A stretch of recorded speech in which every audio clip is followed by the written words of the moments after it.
शहर की सड़कों के नीचे बिछी पाइपलाइनें शायद ही कभी किसी का ध्यान आकर्षित करती हैं। ये गंदगी और मल की दुनिया में बहने वाले ठंडे और अंधेरे मार्ग होते हैं, जहां न तो रोशनी पहुंचती है न ही किसी इंसान का कदम।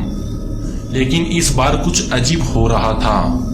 राघव, जो नगर निगम के लिए इंजीनियर था, को आदेश मिला कि उसे शहर के दक्षिणी हिस्से की पुरानी पाइपलाइन की जांच करनी है। पिछले कुछ हफ्तों से वहां से अजीब सी आवाजें सुनाई दे रही थी।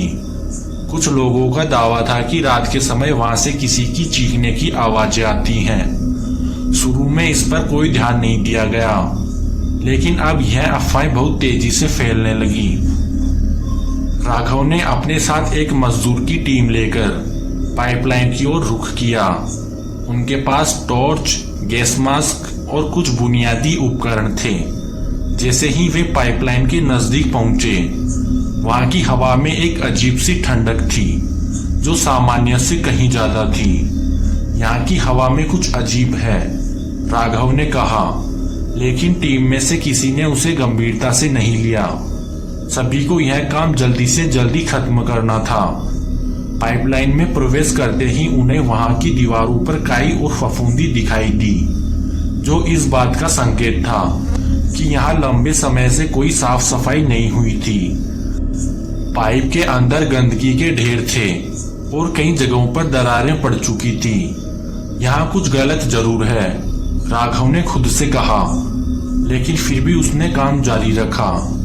जैसे जैसे वे आगे बढ़ते गए, दीवारों पर अजीब अजीब आकृतियां दिखाई देने लगी। वे आकृतियां ऐसी थी मानो कोई उन्हें खून से बना रहा हो। राघव ने टॉर्च की रोशनी को और बढ़ाया, लेकिन उसे साफ साफ कुछ दिखाई नहीं दिया। उसकी टीम के सदस्य भी अब असहज महसूस करने लगे थे।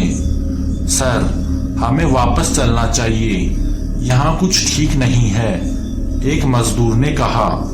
नहीं, हम यहाँ जाकर रहेंगे। हम यहाँ जांच करने आए हैं और बिना काम पूरा किए वापस नहीं जा सकते, राघव ने सख्त लहजे में कहा। वे और आगे बढ़े। अचानक ही एक तेज चीख सुनाई दी। आवाज इतनी तेज थी कि सभी के कानों में गूंजने लगी। सबने अपने अपने कान बंद कर लिए और भयभीत हो गए। राघव ने टॉर्च की रोशनी चारों ओर घुमाई, लेकिन कुछ भी नजर नहीं आया। यहाँ कोई है, राघव ने कहा। उसकी आवाज कांप रही थी। उसकी बात के ठीक बाद ही फिर से वह चीख सुनाई दी, लेकिन इस बार वह पहले से भी ज्यादा करीब थी। पाइपलाइन की दीवारें कंपन करने लगी। राघव और उसकी टीम को लगा कि अब वे यहाँ से नहीं बच पाएंगे। राघव ने अपनी टीम को संभालने के लिए कहा और उन्हें तुरंत बाहर निकालने का आदेश दिया। लेकिन जैसे ही वे बाहर की ओर जाने लगे, पाइपलाइन का एक हिस्सा ढह गया। अब उनके पास आगे बढ़ने का कोई रास्ता नहीं था। हम फंस गए हैं, एक मजदूर ने घबराते हुए कहा। शांत रहो, राघव ने कहा। हमें कोई और रास्ता ढूंढना होगा। लेकिन वह जानता था कि यहाँ से बाहर निकलना इतना आसान नहीं होगा। उन्होंने पाइपलाइन के अंदर और गहराई में जाने का फैसला किया, इस उम्मीद में कि शायद कोई दूसरा रास्ता मिल जाए। जैसे जैसे वे आगे बढ़ते गए, दीवारों पर खून से बने निशान और गहरे होते गए। अब उनके सामने कुछ ऐसी आकृतियां भी दिखाई देने लगी जो इंसानी नहीं थी। यह जगह शापित है, एक मजदूर ने कहा। उसकी आवाज में डर साफ झलक रहा था। राघव ने उसे शांत करने की कोशिश की, लेकिन खुद भी अंदर से डर रहा था। अचानक एक मजदूर चीखते हुए जमीन पर गिर पड़ा। सभी ने उसे घेर लिया, लेकिन उसकी हालत अजीब थी। उसकी आंखें सफेद हो चुकी थी और उसके मुंह से झाग निकल रहा था। उसे क्या हुआ? राघव ने पूछा, लेकिन कोई कुछ नहीं जानता था। मजदूर के शरीर में अचानक एक झटका लगा और वह वहीं पर मर गया। उसकी मौत इतनी अचानक और भयानक थी कि बाकी सभी मजदूरों के होश उड़ गए। अब राघव और उसकी टीम पूरी तरह से डर के साए में थे।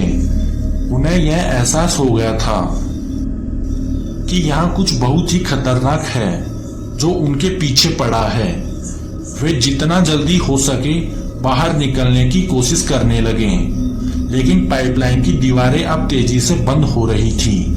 हर कदम पर उन्हें ऐसा लग रहा था मानो कोई उन्हें देख रहा हो, कोई छाया उनके पीछे चल रही हो। राघव ने देखा कि एक और मजदूर गायब हो चुका था। अब उसके साथ सिर्फ 2 लोग बचे थे। हमें यहाँ से बाहर निकलना होगा, उसने चीखते हुए कहा, लेकिन उसके शब्दों का कोई असर नहीं हुआ। पाइपलाइन के अंदर एक अजीब सी आवाज गूंजने लगी, मानो कोई फुसफुसा रहा हो। राघव ने अपनी टॉर्च की रोशनी से पाइपलाइन के अंदर देखने की कोशिश की, लेकिन उसे कुछ साफ दिखाई नहीं दिया। उसने एक कदम आगे बढ़ाया, तभी उसकी टॉर्च अचानक बुझ गई। अब वे पूरी तरह अंधेरे में थे। सर, अब क्या करोगे? एक मजदूर ने कांपती हुई आवाज में पूछा।